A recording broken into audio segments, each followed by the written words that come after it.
E o jornalista Gustavo Segré resolveu participar sem convite do Foro de São Paulo para saber o que pensam seus participantes. E a gente vai conversar com um único penetra independente sobre o que viu e ouviu durante esse encontro. Me senti um penetra mesmo, porque a primeira questão, eu me negava a pagar $50 para entrar no Foro de São Paulo. Exatamente, isso que eu ia te perguntar, Segré, como é que você foi parar lá no Foro? Inclusive, o Segré escreveu um artigo para essa edição da Revista Oeste para contar todos os detalhes. Eu me diverti muito, você vai contar alguns detalhes aqui, não todos, né, Segré? Não vai dar muito spoiler, mas quero saber como é que você foi parar lá.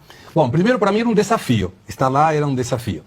Aí consegui chegar a Brasília, mas não tinha conseguido me inscrever nem sequer como jornalista, porque tinha passado, segundo eles, o prazo. Lógico, quando você coloca aí Jovem Pan, ninguém quer saber do Foro de São Paulo, de nenhum jornalista que possa ter esse viés ideológico.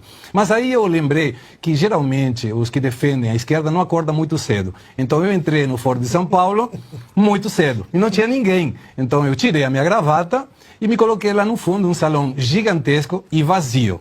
E continuou vazio o tempo todo. Não tinha gente, nenhum dos salões que estavam programadas as atividades tinha muita gente. E eu fui ficando lá longe, ninguém me percebeu, até que num momento eu fui percebido. E teve uma reunião que eu conto na Revista Oeste, que era uma reunião isolada sobre a Universidade Interamericana de la Comunicação. Traduzindo, é uma universidade venezuelana que bisbilhota tudo o que a gente faz. E isso era posterior ao evento de comunicação e redes sociais, que me importava muito saber o que eles pensam. A primeira coisa que me chamou a atenção é que todos são camaradas. E dói no coração quando você sente camarada Gustavo, camarada isso, camarada aquilo. Ou seja, a tentativa clara de mostrar um país comunista, e o presidente Lula fez perfeita alusão a isso, de sentir orgulho de ser chamado comunista. E nessa reunião, que era da Universidade Interamericana, que era uma reunião fechada, eu muito respeitosamente me aproximei de uma pessoa de segurança que estava na porta e perguntei se podia passar. E ela me liberou. Até que a secretária executiva do Foro de São Paulo, Mônica Valente, se tocou que eu estava aí e me convidou muito respeitosamente também a sair dessa reunião. E não só me convidou para sair, sino que se garantiu de fechar a porta do salão depois que eu saí.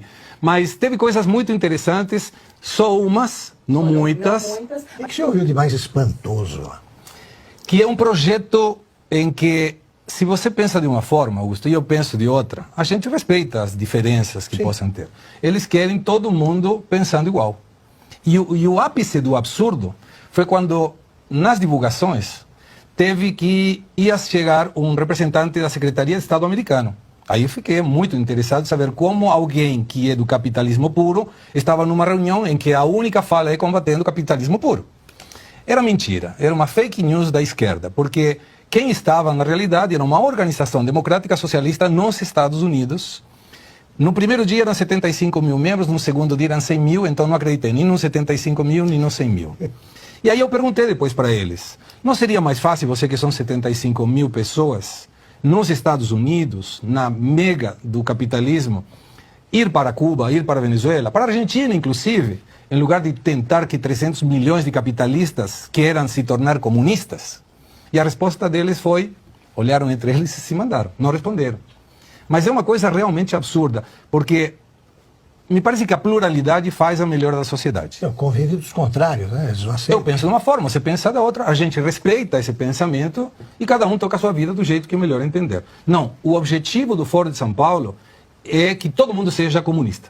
E tem um monte de atividades. Agora em julho tem 18 a 20 em Bruxelas, tem outra em África do Sul, tem na Rússia em outubro. Ou seja, eles passeiam o tempo todo.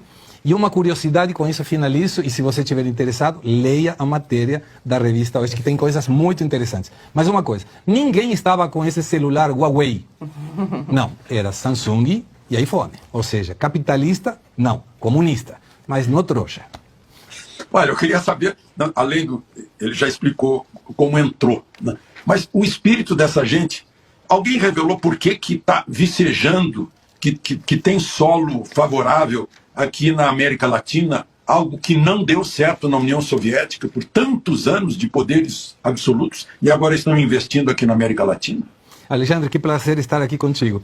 Você sabe que eu me perguntei a mesma coisa, mas eles são convictos de que o comunismo é bom. E ficou numa frase, o ano que vem, 2024, são comemorados, segundo eles, o sucesso da Revolução Cubana, 65 anos da Revolução Cubana. E eu lembro de ter escrito uma matéria para a revista Oeste em que a gente avaliava exatamente como era Cuba antes da Revolução. E não estou entrando numa questão política e sim econômica. $13.500 era o PBI per capita antes de 1950. Cuba teve o primeiro raio-x da América Latina em 1908. Em 1906 foi o primeiro país da América Latina a ter o que no Brasil só veio em 1990, que era a ligação direta sem telefonista. Foi o primeiro país a receber o automóvel depois dos Estados Unidos. E em 1951, o Hotel Riviera de Cuba foi o primeiro hotel do mundo a ter ar-condicionado. Isso sem contar outras questões vinculadas à melhora da vida. Era uma cidade, Havana, por exemplo, que tinha mais cinemas que Paris e Nova York juntos. Até que veio a Revolução e todo mundo sabe como terminou. E eles querem comemorar isso. Então você vê que eles têm uma convicção do comunismo em que se eu sou comunista, todo mundo tem que ser comunista. Mas quem são os participantes? Existe alguma celebridade aí, né, nessas reuniões? Aparece algum ministro, presidente? A única Quem celebridade era Gleisi Hoffmann, que não é uma celebridade por si, né? É uma pessoa conhecida. Daí a ser celebridade, outra coisa diferente. Mas não tem celebridade nenhuma, não. E eles se cumprimentam, camarada, companheiro. Ou seja, camarada já é ruim, companheiro também. Imagina um camarada companheiro, né? Aí é duas vezes complicado. Segre, quando você entrou nessa máquina do tempo chamada Foro de São Paulo, em que década você foi parar? Dos anos 50, 60? Eu vi algumas barraquinhas, lojinhas com camisetas do Che Guevara. Aliás, você citou a Mônica Valente, né? A dirigente, né? A secretária executiva do Foro. Ela é mulher do Delúbio Soares. E lá foi distribuído, tá aí, ó, na tela, sim, um livreto em defesa do Delúbio, dizendo que o Delúbio, ex-tesoureiro do PT, era inocente na época do Mensalão. Então a minha primeira pergunta é essa, com base nessas camisetas, com base no que você viu, em que década você caiu, e também te pergunto se você encontrou jovens, talvez universitários, não sei, no mercado de trabalho, com seus smartphones, como você citou, dispostos a viver na Venezuela, dispostos a viver em Cuba. Não, Silvio, não tenha muitos jovens, a maioria eram pessoas de 45, 50 para cima, não que não sejamos jovens nessa idade, mas não tinha juventude, né? Inclusive, fui acompanhando as questões acadêmicas do fórum, como aí perfeitamente eram mostradas, e tinha Marx para principiantes, os benefícios da Revolução, todas as questões que mostram que eles são absolutamente convictos do que eles pensam, e é uma situação estranha. Eu senti dois fóruns de São Paulo diferentes. Um que não era essa reunião do Foro de São Paulo, a nível de presidentes. Maduro, Lula, Ortega, Canel. Mas outro, mais a nível mais baixo, em termos de dirigência política, em que é muito mais discursivo, em que a culpa de todos os males do mundo está no capitalismo e no imperialismo americano e todas as pessoas que possam pensar igual. Só uma perguntinha a mais para o Segre. Segre, você encontrou alguém das Farc lá? Não, se tinha, estava escondidinho.